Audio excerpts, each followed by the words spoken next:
అందరికీ నమస్తే. ఒక ఫోటో ఫుల్ వైరల్ అయింది సోషల్ మీడియాలో. ఏంది ఆ ఫోటో అంటే హైడ్రా కమిషనర్ రంగనాథ్ గారు ఆంధ్రప్రదేశ్కి పోయి అక్కడ డిప్యూటీ సీఎం పవన్ కళ్యాణ్ కలిసిండ్రు. అసలు ఏంది రంగనాథ్ పవన్ కళ్యాణ్ ఎందుకు కలిసిండు? అసలు పవన్ కళ్యాణ్ ఏపీలో కూడా హైడ్రా పెడితే బాగుండు అన్నాడు. ఆయనకు హైడ్రా గురించి ఏం తెలుసో తెలియదు. అది కూడా రాజకీయ కోణంలో ఆలోచిస్తున్నాం ఆయన కూడా. అంటే ఇక్కడ హైడ్రా పెడితే చాలామందికి డబ్బులు వచ్చినాయి ఆయన చర్చ ఉంది కదా, అట్లా ఏమైనా ఆలోచన చేస్తుర్రేమో. కానీ దీని వెనుక ఇంకేదో ఉంది. రంగనాథ్ గారు పవన్ కళ్యాణ్ కలవడం వెనుక అసలు స్టోరీ ఏంటి? ఇది ఇప్పుడు అందరి మెదలను తెలుస్తున్న ప్రశ్న. మనం దాని మీదే డిస్కస్ చేద్దాం. అంతకన్నా ముందు సబ్స్క్రైబ్ చేయండి, వీడియో షేర్ చేయండి. ఇక్కడ కనిపిస్తున్న ఫోటోనే ఇది.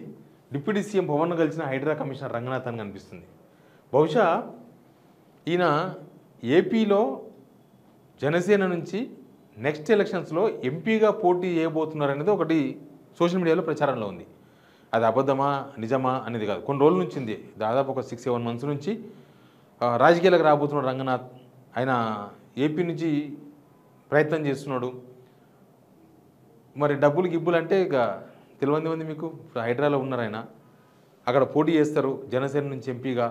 అందుకే అంతకుముందుకు ఒకసారి చర్చ జరిగింది.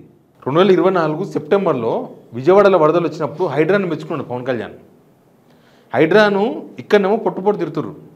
నిజంగా కూడా హైడ్రా దాని లక్ష్యం మంచిదే, కానీ పోతున్న వే మంచిది కాదు. నేను ఒక మనిషి ₹1 కోటి సంపాదించాలనుకుంటాడు. లక్ష్యం మంచిదే, ₹1 కోటి సంపాదించాలి అనేది. లేకపోతే నలుగురు సేవ చేయాలన్న లక్ష్యం కూడా మంచిదే, ఒకవేళ అట్లాంటి లక్ష్యం ఉంటే. కానీ ₹1 కోటి సంపాదించాలి కాబట్టి ఒక 10 మందిని కోటీశ్వరులను చంపేస్తా అంటే, నేను పేదలకు సేవ చేయాలనుకుంటున్నా కాబట్టి డబ్బున్న ఇట్లా దోచుకుంటా అంటే, ఇంకేదైనా కబ్జాలు చేస్తా, ప్రభుత్వ జాగాలను కబ్జా చేసి పేదలకు సేవ చేస్తా అంటే సేమ్ అదే. బయటికేమో సేవ చేస్తున్నామని చెప్పి లోపల దొంగతనాలు చేసి కబ్జాలు చేసి రాజకీయ నాయకులు ఏం చేస్తున్నారో హైడ్రా కూడా అదే పని చేసింది. హైడ్రా పెద్ద వాళ్ళందరినీ సేవ చేసింది, చిన్న వాళ్ళని కడుపు కొట్టింది. మరి పవన్ కళ్యాణ్కు హైడ్రా గురించి ఏం తెలుసో ఏం తెలియదో ఏం తెలియదు. అప్పుడు విజయవాడ వరదలు వచ్చినప్పుడు ఇక్కడ కూడా హైడ్రా ఉంటే బాగుండదు. ఒకసారి హైడ్రా తీసుకొని పోండి, మళ్ళీ మీకు విజయవాడలో జీవితకాలంలో మీకు మళ్ళీ అధికారం ఇయ్యరు. ఇక్కడ కాంగ్రెస్ 35 years మళ్ళీ గవర్నమెంట్ రాదు అని చెప్తున్నారు అందరూ జనం. ఇప్పుడు ఒక పేదోని గులగొడితే ఆయన ఒక్కడే కాదు, అది చూసిన ప్రతి ఒక్కరి మనసు తరుక్కుపోయింది. ఆ పేదోని చూసిన వాళ్ళు పేదలందరినీ గజగజ వణికిచ్చిండ్రు. హైడ్రా తీసుకురావడం వల్ల తెలంగాణలో పేదలు భయపడ్డారు. పెద్దోళ్ళతోనే సెటిల్మెంట్లు అయినాయి, పేదలతోన గేమ్ ఆడుకున్నారు. పేదలను గులగొట్టాలి, పెద్దలతోన మాట్లాడుకోవాలి. ఈ పాలసీ హైడ్రా పాలసీ. ఇది పవన్ కళ్యాణ్కి తెలుసో తెలియదు. హైడ్రా అందరికీ ఒకే చట్టం అమలు చేస్తే దానికి గౌరవం వేరే ఉంటుండే. మొన్న ఒక ఇంటర్వ్యూ చూసిన రంగనాథ్ గారిది. ఎందుకు మీరు తెల్లవారుజామున పోయి శనివారం నాడు శుక్రవారం నాడు పోయి పలగొడతారు ఇండ్లు అని అడిగిండ్రు యాంకర్. మేము అవకాశం ఇస్తే వాళ్ళు కోర్టుకు స్టే తెచ్చుకుంటారు. మరి తిరుపతి రెడ్డికి మాత్రం స్టే తెచ్చుకునే అవకాశం ఎందుకు ఇచ్చారు? 1 month కోర్టు స్టే చేయడానికి 1 month పట్టింది తిరుపతి రెడ్డికి. ఆ 1 month హైడ్రా ఎందుకు గొలగొట్టలేదు? నెంబర్లు వేసి నోటీసులు ఇచ్చి ఎందుకు ఆగిపోయింది? ఆ 1 month ఎందుకు ఏం టైం చేసింది? ఆ 100 రోజుల్లో శనివారాలు రాలేదా? 1 monthలో ఆ 1 monthలో ఆదివారాలు రాలేదా? ఆ 1 monthలో బుల్డోజర్స్ దొరకలేదా? అంటే హైకోర్టు స్టే ఇచ్చే వరకు హైడ్రా ఆగింది అనేది క్లియర్ అర్థమైంది. పెద్దోళ్ళు చెరువులో కట్టిన వాళ్ళు వీళ్ళవి మొత్తం సెటిల్మెంట్లు అయిపోయినాయి. లేకపోతే కూలగొట్టాల్సిండే. ఎందుకు కూలగొట్టలేదు? ఇప్పుడు చాలామంది ఫామ్ హౌజులు హిమాయత్ సాగర్ దగ్గర ఎందుకు కూలగొట్టలేదు? వాళ్ళకి కనీసం నోటీస్ కూడా ఇవ్వలే. ఎందుకు కొలవలేదు వాళ్ళకి కనీసం? ఇక ఇప్పుడు అక్బరుద్దీన్ కాలేజీ వాళ్ళది మనం చూస్తూనే ఉన్నాం కదా. ఎండాకాలం సెలవులు వచ్చినాక కూలగొడతామన్నారు. ఎండాకాలం పోయింది, ఇంకా మళ్ళీ వస్తుంది. ఎండాకాలం 5-6 నెలలు పోతే మళ్ళీ ఎండాకాలం వస్తుంది. అంటే ప్రొలాంగ్ చేసిర్రు. వీళ్ళ ఉద్దేశం పేదలు ఎవరిని టచ్ చేయొద్దు, పెద్దలను ఎవరిని టచ్ చేయొద్దు, పేదల కడుపు కొట్టాలి. పాపం పడంచర్లు అయితే ఇప్పటికి వీడియో ఉంటుంది. ఆయన గృహప్రవేశం చేసిండు, ఆ రోజు రాత్రి నిద్రపోయిండు, కిరాయింట్లోకి పోయిండు, కిరాయింట్లో ఉన్నాడు, నిద్రపోయి మళ్ళీ పొద్దుగాల వాళ్ళ కిరాయింటికి పోయిండు. అదే రోజు కూలగొట్టేసిండ్రు. నిన్ననే గృహప్రవేశం, ఇవాళ ఇల్లు కూలగొట్టిండ్రు. ఇక ఎన్ని గుడిసెలు కూలగొట్టిండ్రు, ఎన్ని చిన్న ఇల్లు కూలగొట్టిండ్రు, రేకుల షెల్లు కూలగొట్టిండ్రు. మరి పవన్ కళ్యాణ్కి తెలుసో తెలియదు. ఏపీలో మీరు హైడ్రాను కనుక తీసుకపోతే మీకు జీవితకాలంలో మళ్ళీ ఓటేరు పవన్ కళ్యాణ్. మీకు ఈసారి అవకాశం ఇచ్చిర్రు, మీరు అధికారంలోకి వచ్చిందని మీకు కూడా కళ్ళు పైకి పోయినాయి.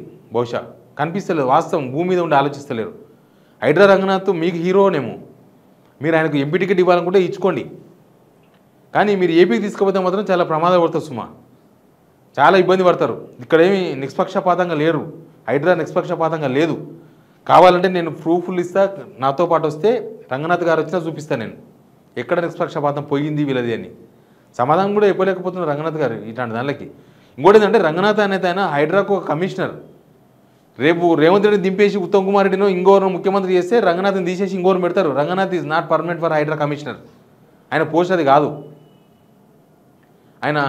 ఆయన మోటో ఏందో రేవంత్ రెడ్డి ఆయన లక్ష్యం నెరవేరనికి ఆయన పెట్టుకున్నాడు.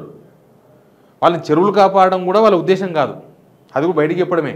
ఇప్పుడు మూసీలో ఆదిత్య బిల్డర్స్ కడతా ఉన్నారు, మొత్తం అడ్డం కట్టేసినారు. ఎవరిని ఆపిండ్రా? హైడ్రా ఆపిందా? ట్రాఫిక్ కంట్రోల్ చేస్తున్నది హైడ్రా ఆపిందా? ట్రాఫిక్ నియంత్రించిందా? హైడ్రా వచ్చినాకనే జేహెచ్ఎంసీలు పట్టించుకుంటలేరు, ఎవరు పట్టించుకుంటలేరు. మొత్తం వానంతా వరదలు, హైదరాబాద్ ఫ్లైఓవర్ల మీద కూడా నీళ్ళు మలుగుతుంది. దానికి అర్థమైంది హైడ్రా ఒక ఫెయిల్యూర్ మోడల్, సక్సెస్ఫుల్ మోడల్ కాదు. వాళ్ళు ఒక బతుకమ్మ కుంట ఒకటి, మిగిలిన 5 ఎకరాలు మాత్రమే ఒక సుందరీకరణ చేసిండ్రు. మన దగ్గర హైదరాబాద్ చుట్టూ ఉండే చెరువులు సుందరీకరణ ఎప్పుడో అయింది, ఒక 5 years బ్యాకే అయింది. అవన్నీ పక్కిలు గులగొట్టకుండా ఉన్న ల్యాండ్ని సేవ్ చేసి చెరువులకు మొత్తం తూములని క్లియర్ చేసి గొలుసుకట్టు చెరువులు మొత్తం ఎక్కడెక్కడ అవన్నీ ఆగిపోయిన వాటరు అవన్నీ ఆ తూములు మొత్తం క్లియర్ చేసి మొత్తం చెట్లు నాటి గేట్లు పెట్టి ఇదంతా అయిపోయింది. వీళ్ళ కొత్తగా చేసేదేం లేదు. వీళ్ళ పని వేరే, వీళ్ళ పని అంతా వేరు. ఒక్క మంచి పని చేసిన చెప్పడానికి ఏమీ లేదు. అట్లాంటి హైడ్రాని ఏపీలో పెడతామంటున్నారు. ఏపీ ప్రజలు కూడా తడాకా చూపిస్తారు. ఏపీలో ఇంకా దారుణంగా ఉంటుంది వ్యవహారం. ఇక్కడ మనోళ్ళు కొద్దిసేపు నామూసి పడతారు, పక్కనకి అన్యాయం జరుగుతుంటే చూసి బాధపడతాం తప్ప మనమే అనలేం.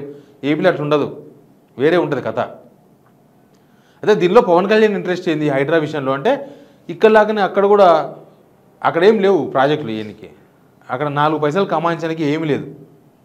హైడ్రాని తీసుకొస్తే ఏమి కట్టకుండా, ఏమి ఒక ఇటుక పిల్ల కూడా పెట్టకుండానే పని కానియొచ్చు అనుకుంటున్నారేమో బహుశా. ఈయనకు రాజకీయ మోటో ఉంది అనేది చాలా చర్చల్లో ఉంది. రంగనాథ్కి ఆయన ఏపీలో ఎంపీగా పోటీ చేస్తారనేది లాస్ట్ 6-7 months నుంచి చర్చల్లో ఉంది. ఓలా అది ఓకే అయితే మీరు రంగనాథ్ని తీసుకుపోయి ప్రయోగం చేయరు. జనసేనకు మళ్ళీ ఎన్ని గెలుస్తారో ఎట్లా గెలుస్తారో తెలియదు, కానీ హైడ్రాని తీసుకొస్తామనేది మాత్రం మీ డేంజర్ యాంగిల్. ఆంధ్రప్రదేశ్ ప్రజలు ఇప్పటి నుంచి అలర్ట్గా ఉండాలి. అయితే హైడ్రాని తీసుకొస్తాం అన్నారంటే మీరు ఇంకా పవన్ కళ్యాణ్ తీసి పక్కన పెట్టాలని అర్థం దానికి. రంగనాథ్ గారికి పొలిటికల్ మోటో ఉంటే ఆయన తెలంగాణలో పోటీ చేయొచ్చు, ఆంధ్రాలో పోటీ చేయొచ్చు, ఎక్కడైనా పోటీ చేయొచ్చు, దానికి ఇబ్బంది లేదు. ఇంకా పైసలు కూడా మస్తుగానే సపోర్ట్ చేస్తూ ఉండొచ్చు ఇప్పుడున్న పొజిషన్లో. కానీ అది పొలిటికల్ మోటో వరకు అయితే ఓకే. అదేం ప్రైవేటు ఆర్గనైజేషన్ కాదు. హైడ్రా అనేది గవర్నమెంట్ ఆర్గనైజేషన్. దానిలో ఆఫీసర్లు వస్తుంటారు, పోతుంటారు, ముఖ్యమంత్రి దిగిపోతారు, కమిషనర్లు ఉంటారా, వాళ్ళు కూడా పోతారు. ఉన్నాడు ఇవాళ కాకపోతే రేవంత్ రెడ్డి ఉన్న రోజులే హైడ్రాకి రంగనాథ్ ఉంటాడు, తర్వాత ఉండడు. ఇది క్లియర్. ఈ గవర్నమెంట్ పోయిన తర్వాత అసలు హైడ్రానే ఉండదు నాకు తెలిసి. ఆల్రెడీ హామీ ఇస్తూనే ఉన్నారు వాళ్ళు వీళ్ళు, మేము హైడ్రాని తీసేస్తామని. హైడ్రా ఉండడం వల్ల లాభం ఏమొచ్చిందో 1% వస్తే 99% నష్టం జరిగింది తెలంగాణకు. రియల్ ఎస్టేట్ మొత్తం పడిపోయిందా? ఆ ఒక్క దాంతోనే మొత్తం తెలంగాణ మొత్తం కొలాప్స్ అయిపోయిందా? ప్రజలకు స్కీమ్స్ లేవు, గవర్నమెంట్కి ఇన్కమ్ లేదు. భూములు అమ్ముకున్న ఏదైనా అర్జెంట్గా భూమి అమ్ముకుందామంటే గిరాకీ రాదు, గిరాకీ వచ్చినా తక్కువ కడుగుతారు. ఫ్లాట్స్ అన్నీ ఆగిపోయినాయి జస్ట్ బికాస్ ఆఫ్ హైడ్రా. దీనిలో డౌట్ ఏం లేదు. ఇంకా లేదు అంటే ఇది కూడా నిర్మించడానికి రెడీగా ఉంది. నా ఎంబడి వస్తే అంతకుముందు ఏమున్నది ఇప్పుడు ఏమున్నది నిర్మించడానికి I'm ready as a Telangana వాదిగా, తెలంగాణ జర్నలిస్ట్గా. ఇప్పుడు పవన్ కళ్యాణ్ ఏమో హైడ్రా బాగుంది అంటున్నాడు. ఎప్పుడక ఆ గొడవ పట్టేతోళ్ళు. పవన్ కళ్యాణ్ కూడా 1 of the పొలిటీషియన్ అయిపోయాడు. అంతకుముందు పొలిటీషియన్ అవుట్ ఆఫ్ పొలిటీషియన్ మాట్లాడుతుండే ఆయన. ఇప్పుడు పొలిటీషియన్స్ కానీ ఇప్పుడు ఏముంటుందంటే మొత్తం తెలిసినోడు మాట్లాడతాడు, మొత్తం తెలియనోడు కూడా కరెక్ట్ మాట్లాడతాడు. ఈ సగం తెలిసినోడితో ఇదే ప్రాబ్లం. ఇప్పుడు సగం తెలిసిన పవన్ కళ్యాణ్, ఆయనకు రాజకీయాలు మొత్తం తెలియదు, సగం తెలుసు కాబట్టి అట్లా మాట్లాడుతున్నాడు బహుశా. అంటే జనం అంటే ఉత్తగా ఓట్లు వేస్తారు, నన్ను చూసి ఓటేస్తారు అనుకుంటా. అయిపోయింది ఆ సీజన్. పవన్ కళ్యాణ్ చూసి ఓటేసే సీజన్ పోయింది. ఇక తెలంగాణలో వచ్చి హైడ్రా ప్రచారం చేయమని హైడ్రా మోడల్ చూద్దాం. పవన్ కళ్యాణ్ ఒక్క ఓటు కూడా పడదు. ఈ మోటో అంతా వేరు. ఈయనకేమో పొలిటికల్ మోటో, రంగనాథ్ గారికి ఏమో పొలిటికల్గా నేను పోవాలి, ఎమ్మెల్యే కావాలి, ఎంపీ కావాలి. అది కూడా ఏపీ ఎందుకు ఎంచుకున్నారో మరి, ఏపీనేమో అనేది. ఈయననేమో పవన్ కళ్యాణ్ ఏమో మరి ఇట్లా పెట్టుకుంటే రంగనాథ్ అయితే ఎక్స్పీరియన్స్ పర్సన్ కాబట్టి మనం ఎవరినో బెదిరించి ఇంకెక్కడో ఏదైనా చేయొచ్చు అనుకుంటున్నారేమో. ఏమైతుందో తెలియదు, కానీ వీళ్ళిద్దరు ఇంట్రెస్టింగ్ అయితే కొద్దిగా ఇంట్రెస్టింగ్గానే కనిపించింది. అయితే రంగనాథ్ గారు నల్గొండనే, మన తెలంగాణనే, కాకపోతే ఆయన ఇంటర్మీడియట్ అవి గుంటూరులో చదివినట్టున్నాడు. ప్లస్ ఏపీలో పోలీస్ ఆఫీసర్గా పనిచేసిండ్రు. బహుశా అక్కడ బాగా పరిచయాలు ఉన్నట్టున్నాయి. అందుకని ఏపీలో ఎంపీ అంటే ఎక్కడేం చేసు కదా దేశంలో, కాబట్టి అక్కడ పోటీ చేద్దామని అనుకుంటున్నట్టున్నారు. ఎనీవే ఇదంతా సోషల్ మీడియాలో జరుగుతున్న చర్చనే, అవునా కాదా అనేది రంగనాథ్ గారే చెప్పాలి. ఆయనకు పొలిటికల్ ఇంట్రెస్ట్ ఉందో లేదో. పొలిటికల్ ఇంట్రెస్ట్ ఉంది కాబట్టి ఇదంతా నడుస్తుంది, ఈ నెరేటివ్ నడిపిస్తున్నారు అనేది ఒక చర్చ. Please subscribe signal TV.